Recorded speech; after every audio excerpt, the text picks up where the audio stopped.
अच्छा सर, अब आज जो है वो एससीओ इजलास के सिलसिले में हम देख रहे हैं कि तकरीबन जो सरबराहान मुमलिकत आने थे आ वहाँ चुके हैं, कल आ गए इजलास हैं। बाकायदा हो हाँ जाएगा। जी, शुरू हो जाएगा। तो आज हमारे मुलाकातें भी हुई हैं। जयशंकर भी आ चुके हैं। हाँ जी। उनके उन साथ अखबार नवीसों की भी एक खेप आई है, हाँ जी, 15 के करीब कह रहे हैं कि मीडिया जर्नलिस्ट वहाँ पर्सन से आए की। हैं। अब उसमें देखे ना, बरखा दत्त भी आई हाँ जी, और उनकी मुलाकात भी नवाज हुई है शरीफ साहब से मिली। नवाज शरीफ साहब से और मरियम बीबी से। अब उस पर हमारे कई भाई बंद बहुत चिराग पा हैं हाँ जी, कि भाई मियाँ साहब हमसे तो मिलते नहीं हमें है, इंटरव्यू देते नहीं है। हमें तो इंटरव्यू देते नहीं है।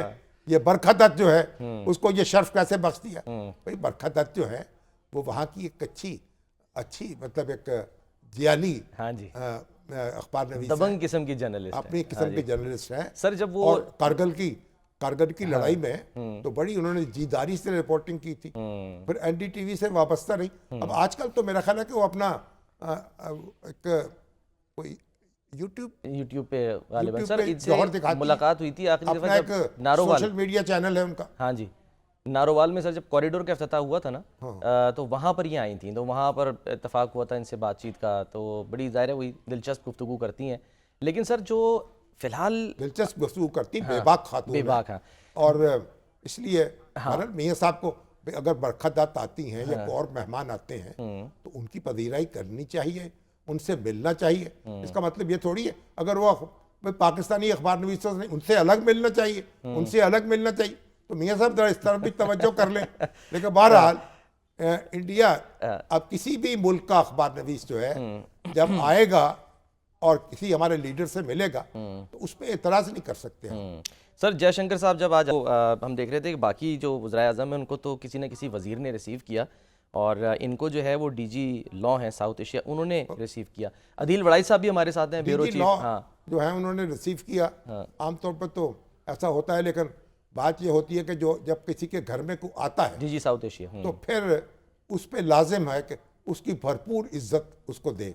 और अगर खुद वजीर खारजा उनके इस्तकबाल को चले जाते तो बहुत अच्छी रवायत कायम होती। अच्छा, या सेक्रेटरी खारजा चले जाते या कोई दूसरा वजीर चला जाता।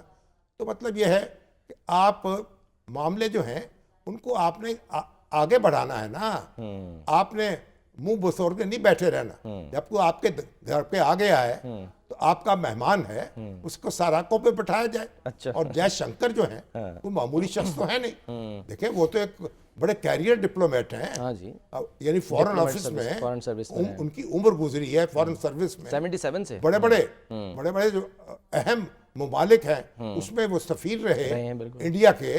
और फिर ये कि सेक्रेटरी के तौर पे रिटायर हुए, उसके बाद राज्यसभा के मेंबर बने, बीजेपी की आंख का तारा बन हाँ गए जी, राज्यसभा। फिर वजारत खारजा उनके पास आई, बेखत 4-5 साल तो हो गए उनको वजीर खारजा बने। तो कई किताबें लिख चुके हैं और उनकी एक बड़े एक जहादीदा शख्स हैं सर्विसेज और हैं। बाइल्म शख्सियत हैं और एक मतलब सुलझे हुए शख्स समझे जाते सर हैं। जरा माहौल जो जरा भी हो, पूछें। देखिए हाँ, बुनियादी बात यह है जब कोई हमारे घर में आएगा तो हम उसे सर पे बैठाएंगे, आंखों पे बैठाएंगे और उसका इस्तकबाल करेंगे और उससे मुआनका करेंगे, उससे मुसाफा करेंगे और उसकी बलाएं लेंगे। और यही कुछ सर चल रहा है इस वक्त जहाँ पर ये इजलास जो है ये हो रहा है, मीडिया सेंटर जनरल अदील वड़ाई ज़ियाउल हक साहब। होते हाँ, हैं अच्छा, तो मेरा ख्याल ऐसे ही करते। उनको मैंने देखा था कि वो यानी जो अपने घर आ गया मेहमान, बस उस पर उसको ऐसा उसका दिल जो है उसके अंदर आप जगह बना लें कि फिर उसके बाद वो वहाँ से निकल ना सके, चाहे वो किसी दूसरे मतलब मुल्क से आए या वहाँ से आए। हाँ, ये हमारा मेहमान है, हाँ। जो भी होगा। आप तो देखें ना, हाँ, अफगानिस्तान